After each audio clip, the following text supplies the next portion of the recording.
বৃষ্টির তাণ্ডবে কালিকাপুরে লণ্ডভণ্ড হয়ে গেল পেঁপে বাগান, ব্যাপক ক্ষয়ক্ষতি। বৃষ্টির তাণ্ডবে লণ্ডভণ্ড হয়ে গেল ময়ূরেশ্বর থানার অন্তর্গত কালিকাপুরের পেঁপে বাগান। মূলত গত শনি ও রবিবার বৃষ্টিপাতের পর আজ সকাল থেকে একের পর এক পেঁপে গাছ ভেঙে পড়ল মাটির ওপর।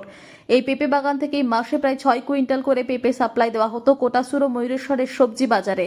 তবে বৃষ্টির তাণ্ডবে গাছের গোড়াতে জল জমে যাওয়ার কারণে ফলন্ত পেঁপে গাছ ভেঙে পড়ল মাটির ওপর, যার ফলে কপালে হাত পড়েছে কালিকাপুরের ওই সবজি ব্যবসায়ীর। বহু অঙ্কের পেঁপে গাছ নষ্ট হয়েছে।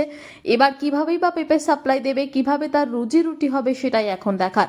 সোমবার বেলা 12টা নাগাদ শেষ খবর পাওয়া অনুযায়ী জানা যায় প্রায় 35টি পেঁপে গাছ ভেঙে পড়ে গিয়েছে, যার ফলে প্রায় 8 কুইন্টাল পেঁপে এক ধাক্কায় নষ্ট হতে বসেছে বলে জানা যায় ওই চাষির কাছ থেকে।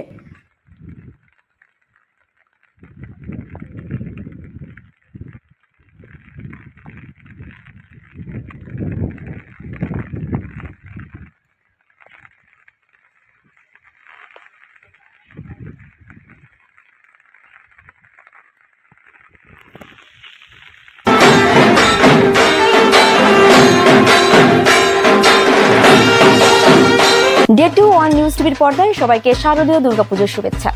বাঙালি মানেই 12 মাসে 13 পার্বণ। বাঙালির সব থেকে শ্রেষ্ঠ উৎসব হলো দুর্গাপুজো। পুজোর আর বেশি দিন বাকি নেই। এবার পুজোয় আমরা আসছি আপনার পাড়ায়, আপনার পুজো তুলে ধরতে। ডে 2 নিউজ টিভির তরফ থেকে শারদীয় সম্মান দেওয়া হচ্ছে। কোন পুজো হবে সেরা পুজো, কোন পুজোর থিম হবে সেরা থিম, কোন পুজোর প্রতিমা হবে সেরা প্রতিমা, কে হবে ডে 2 নিউজ টিভির পর্দায় সেরা সেরা। আমাদের স্ক্রিনে নিচে দেওয়া নম্বরে আপনাদের পুজো কমিটির নাম নথিভুক্ত করুন। আমরা পৌঁছে যাব আপনার পাড়ায়। নজর রাখুন ডে 2 নিউজ টিভির পর্দায়। ধন্যবাদ।